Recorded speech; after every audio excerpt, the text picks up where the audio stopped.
ప్రత్యేకమైన వందనాలు తెలియజేసుకుంటున్నాను. కూడి వచ్చిన బిడ్డలు మరి దేవుని కృపా కాపుదల్లో సదాకాలము బలపరచబడాలని, ఆ సన్నిధి వారితో ఉండాలని మీ అందరినీ కూడా దేవుడి కనుకరించి సదా మరి తన ప్రేమతో మీ అందరినీ బలపరచాలని ప్రభు పేరిట మీ అందరి కొరకు నేను దేవుని దగ్గర విజ్ఞాపన చేస్తున్నాను.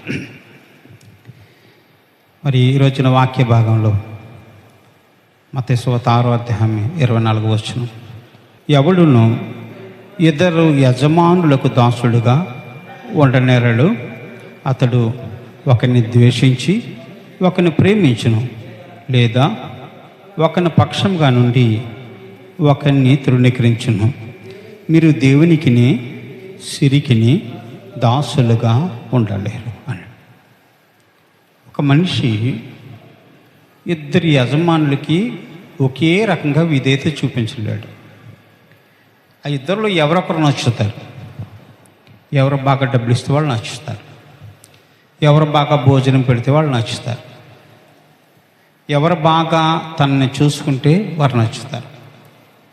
ఇంకొక దాసుడికి ఎవరు బాగా దేవుని వాక్యం చెప్తే నచ్చుతుంది, ఎవరు బాగా దేవుళ్ళు నడిపిస్తారో వాళ్ళంటే నచ్చుతుంది, ఎవరు బాగా పాటలు పాడతారో దేవుని నమ్మలో వాళ్ళంటే నచ్చుతుంది.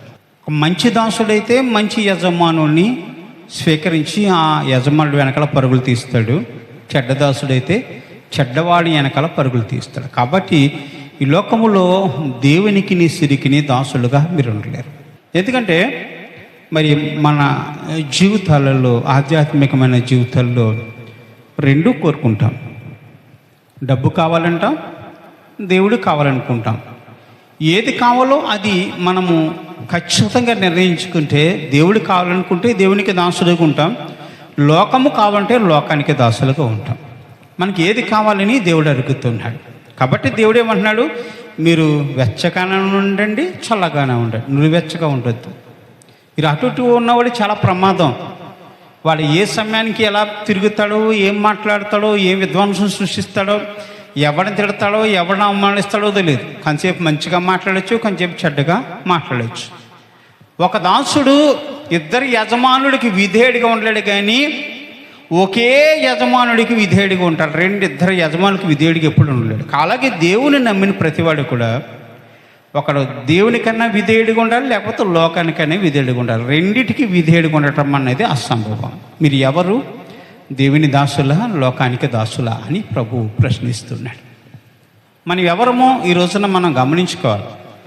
మనలో ఉన్నటువంటి ఆలోచన విధానం, మన పద్ధతులు, మన ప్రవర్తన, మనం తెల్లారులేసి ఏం కోరుకుంటున్నాం?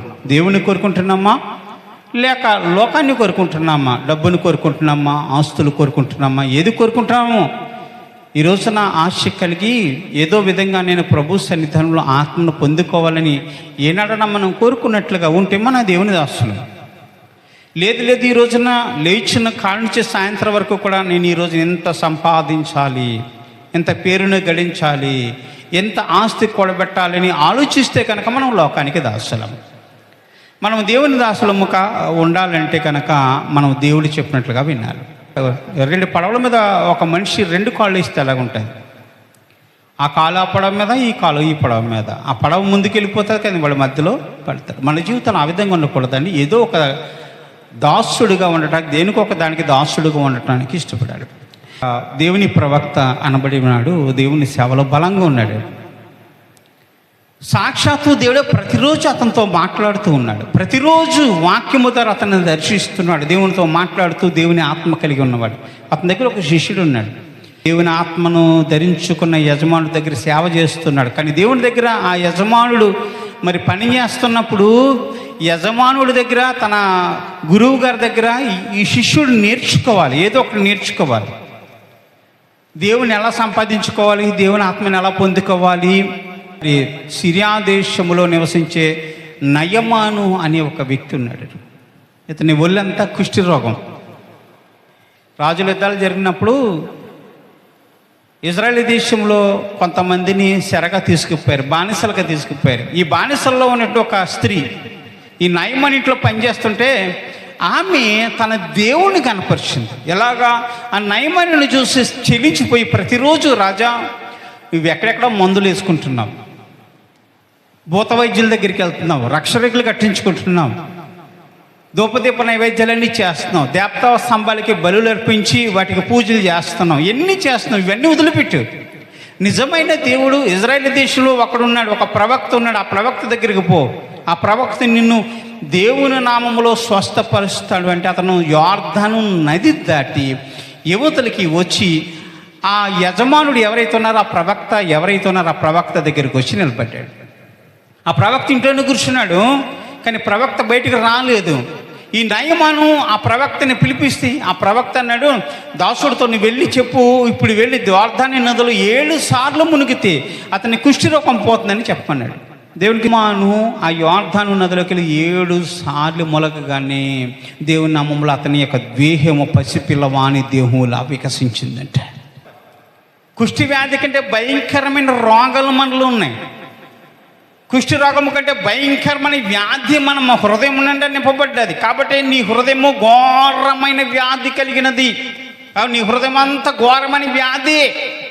ఎదురువాడిని చూస్తే మచ్చరపడటము, ఎదురువాడిని చూస్తే అల్లరిగా మాట్లాడటం, ఎదురువాడిని చూస్తే ద్వేషించడము, కపటము, మాయ, మత్సరము, మతతులు, అల్లరితో కూడిన పాటలు, విధ్వంసం సృష్టించే మనసు, అన్ని రకాలైన వ్యాధులు.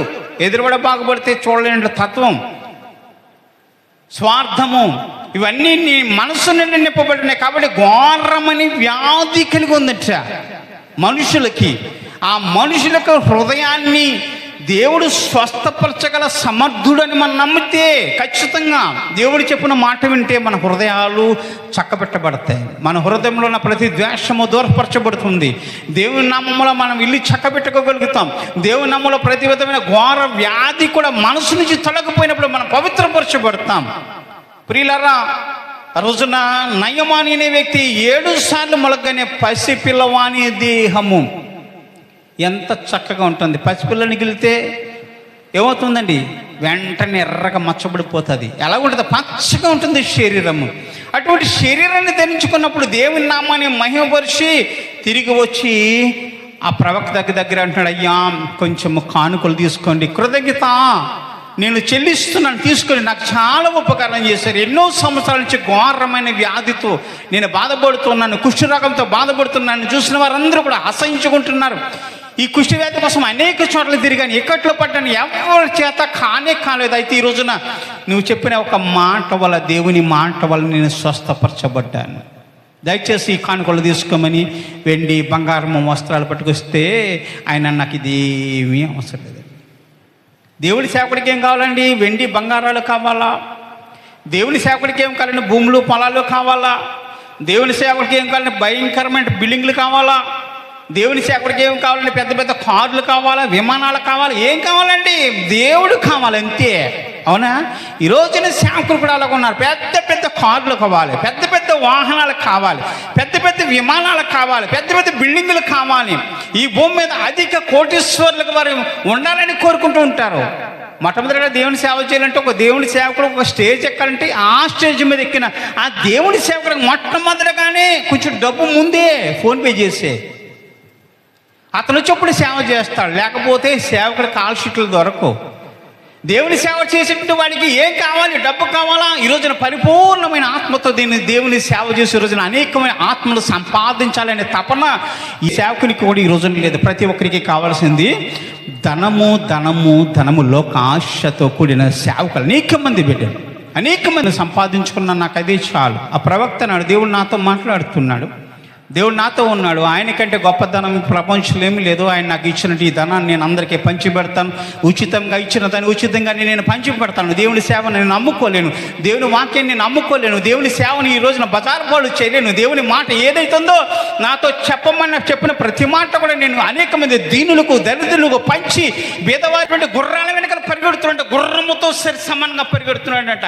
ఓ నయమాను, నయమాను అటువంటి వెనక తిరిగి చూస్తాడు. అయ్యో అయ్యో, ఈ దేవుని దాసుడు పరిగెట్టుకుంటూ వస్తున్నాడని గబగబా ఆ రథానాపి కిందకి దిగి, అయ్యా నా ఏళ్ళు వాడ చెప్పండి, ఏం కావాలి మీకంటే, అయ్యా మా యజమానుడి దగ్గరికి ఇప్పుడే మన్యము నుండి కొంతమంది యవనస్తులు వచ్చారు. వారికి ఇవ్వటానికి 2 మణుగులు వెండిని, కొన్ని 2 మణుగులు కాదు 4 మణుగులు వెండి ఇచ్చాడు. అలాగే అనేకమైన వస్త్రాలు ఇచ్చి అతన్ని తన దాసులతో పాటుగా పంపించాడు. ఈ దాసుడు ఏం చేశాడని తీసుకెళ్ళి అవన్నీ ఇంట్లో పెట్టొచ్చి మళ్ళీ గురువుగారు ఎదురుకుండగా ఏమి ఎరగనట్టుగా నిలబడ్డాడు. ఏమంటే ఎవరికి దాసుడుగా ఉన్నారు? దేవుడికి దాసుడుగా ఉన్నాడా?